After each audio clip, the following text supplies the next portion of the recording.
All right, here we go. Back with the John Deere over here with a possible head gasket blown.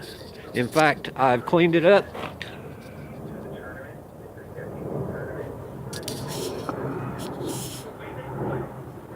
Got most of the oil off of it. And in fact, it does have a leak right under here on this bottom side of the head.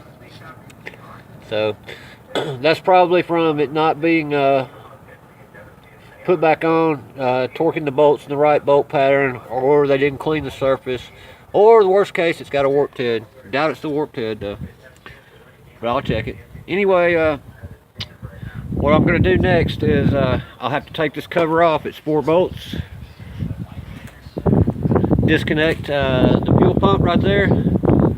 Take off the intake manifold, and when I do that, I'll just slide this back all as one piece. It's pretty cool on this one. I don't have to take the carburetor off at all. I can just, once I undo that, this will swing back enough play for me to clear when I'm pulling it off.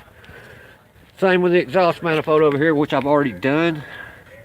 You can see I've already disconnected it. The reason I start over here is because the exhaust manifold bolts usually rust, get stripped, or some kind of crazy stuff. So that's the hardest thing to get off usually. So I start there, and because if I can't get that off, then I can't get the head off.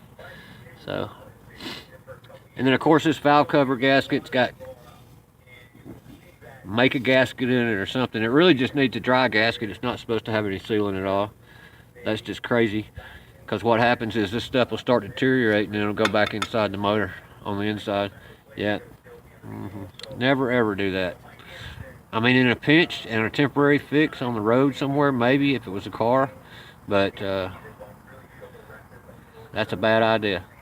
Anyway, once I get all this torn down and get ready to pop the head off, I'll come back with another video. I'm gonna have to wait about 2 or 3 days for the parts, but tomorrow, the next day, I'll show you once I get this off, and when I pull the head off, I'll show you what it looks like in there. We'll see just how bad it looks. But all in all, it looks pretty good. It's just whoever put that on probably didn't bolt it in sequence and probably didn't use a torque wrench. I could probably do it without a torque wrench. I have one, so I use it, but you get a feel for it after you've done so many of them. But it's a good idea just to torque it down.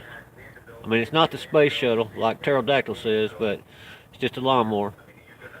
But it still has to be bolted in sequence, even if you don't have the torque wrench. Alright, that's it for today.